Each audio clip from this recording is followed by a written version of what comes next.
Yeah, big money in this bitch if you didn't know. Big business minus the business suit. Even I look in the mirror like, is it you? And I say, I must be the hottest if it isn't you.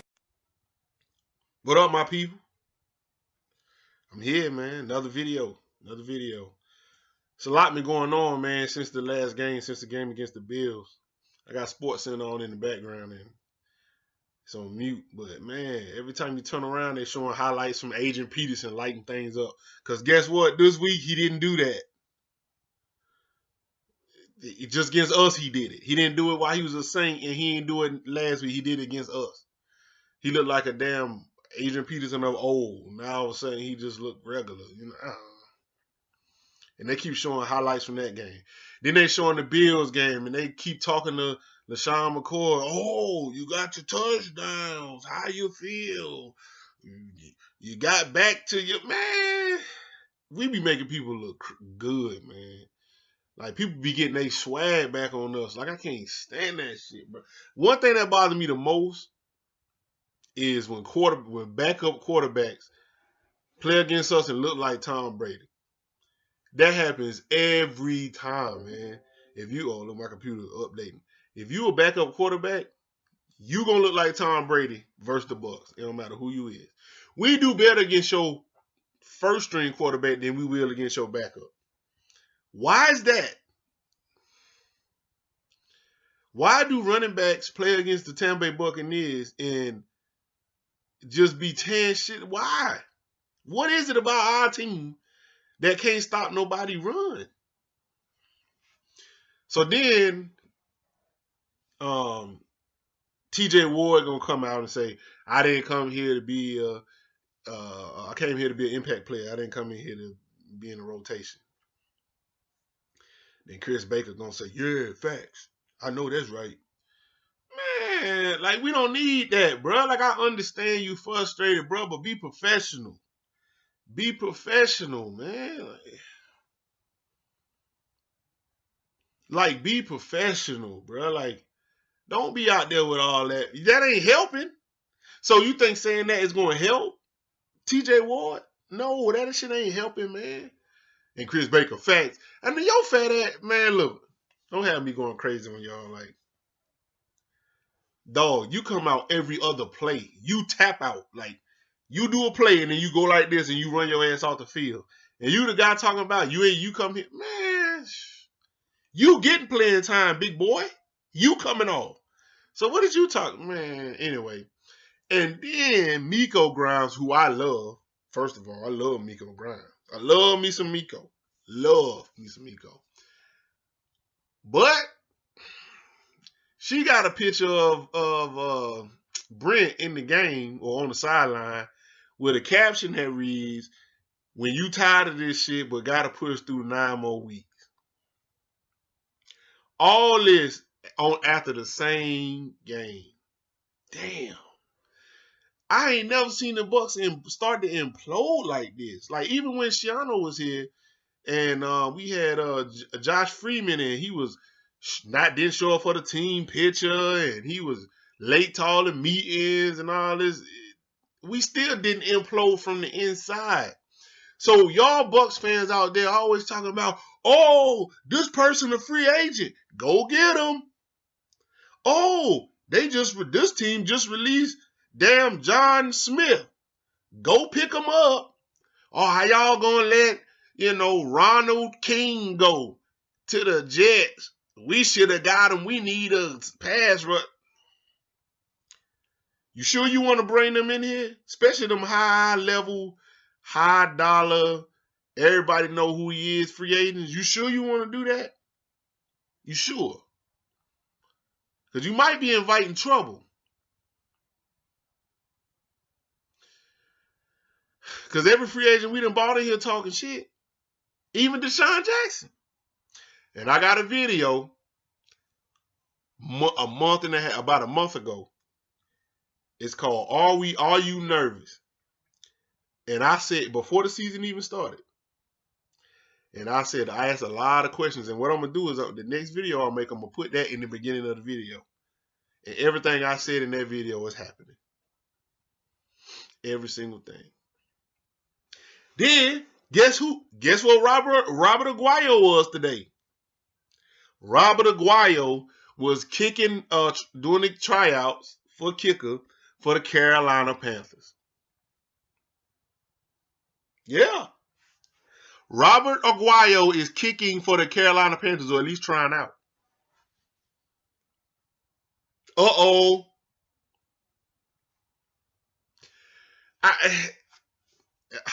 It's a curse on our team. If he make their team, if that man make their team and is kicking against us this next game, and he make his kicks, bruh. Now we got Pat Murray, so we good, but he already cost us a game. No, matter of fact, he ain't cost us a game. He cost us games last year. Nick Folk cost us games this year. But he did cost us some games, I believe. Then you go with the enemy. So basically, if they do sign him and he do good, we gave Carolina a second round pick from last year, from that year. So they got an extra second round pick. Oh God. Anyway, and we signed Tapp from the Lions. But he most notably did a lot of work with the Seahawks, but we signed him.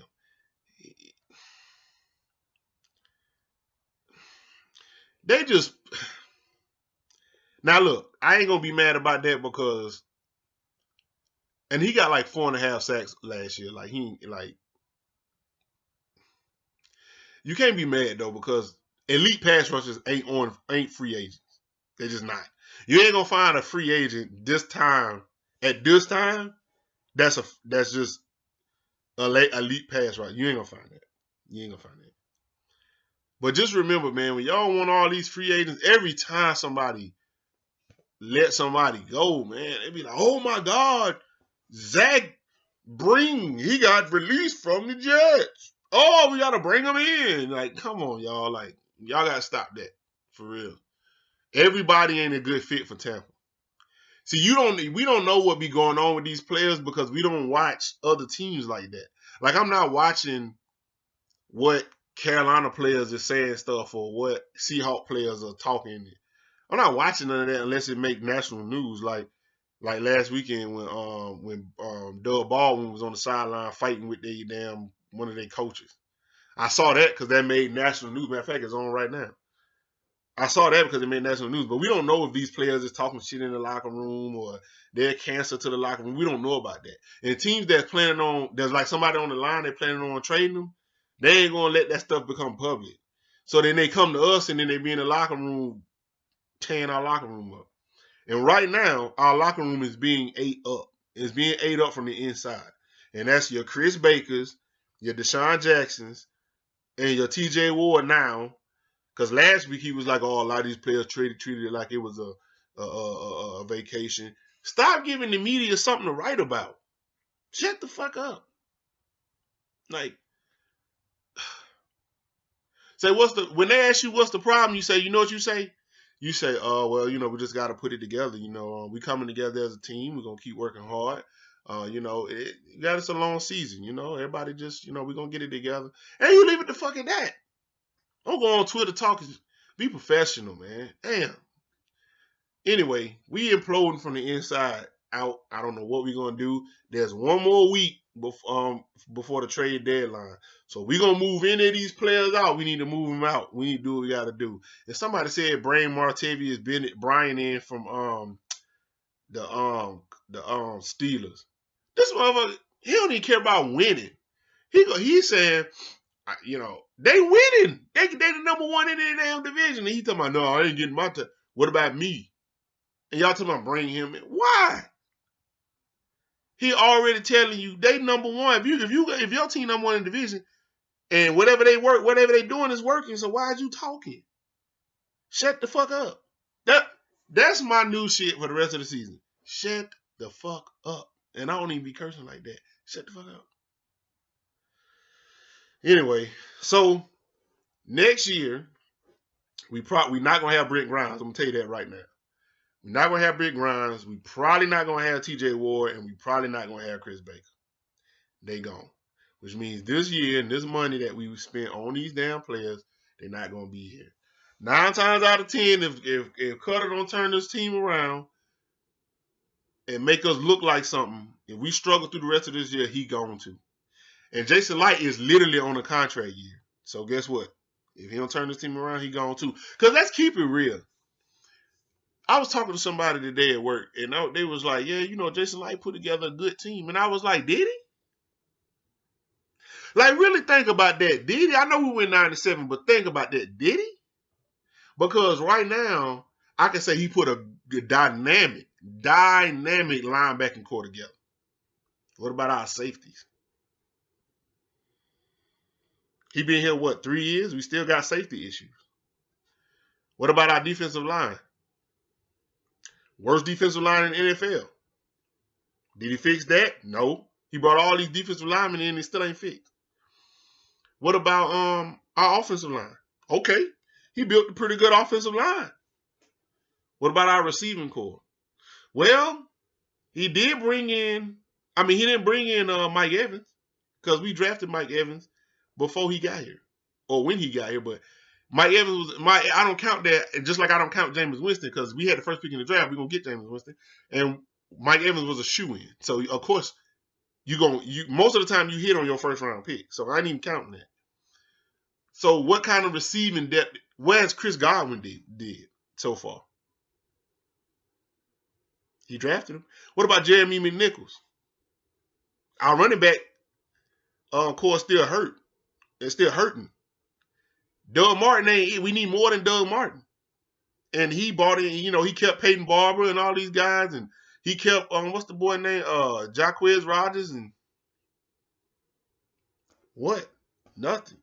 What about our kicking game? We lost games because of kickers. He drafted a kicker. That kicker is now kicking, or at least trying out, at Carolina. So really, what team did he build? He built an awesome linebacking core, amazing linebacking core, and an offensive line. That's all he built in my eyes. Because I just went, what about our corners? He didn't. Did he build our corners? He brought in Brent Grimes, who don't want to play for us no more.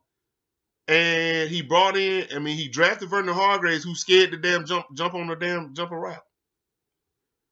Who's scared to play close to the wide receiver. Meanwhile, there's people that went after him that's doing a lot better than him. I do like the O.J. Howard pick up, but like they said in the draft, he fell in our lap. See, the test of a good GM is if they can go out there and find them players that not everybody got their own. Now, they get the ones that everybody got their own, but they can find those players that everybody ain't looking at. Like what's going on in New England, right? They find no-name players from all over the league, sometimes from the Bucs, and they just make them play like world beaters. And you're like, how? That's a combination of they GM or they GM or they front office who recognize people's strengths and weaknesses, and then the coaching staff who are able to put it together. That's the test of a real GM. Can you find that talent that others ain't looking at? And do you got a coach that can bring that talent out? So when you look at the job that Jason Light has done, because he get a lot of praise, where level in our team did he build? And if you can only name 2 spots like I can, the linebacking core and the offensive line, then what make him unfireable? Then you got Dirk Cutter, right? And everybody's like, oh, we went 9-7 last year. We made the playoffs since what, 2008? He go 9-7 one year. Now he unfireable too. I know we want stability, man, but look at what Carson Wentz doing. Look at what the Rams quarterback doing. Why are these people just getting these quarterbacks 1 year and on the second year they looking like world beaters too? The Eagles are arguably the best team in the NFL. They got a new coach and they got Carson Wentz on his second year as a quarterback. And what, they 5-6-1? And they play real competition. How long Jameis Winston been here?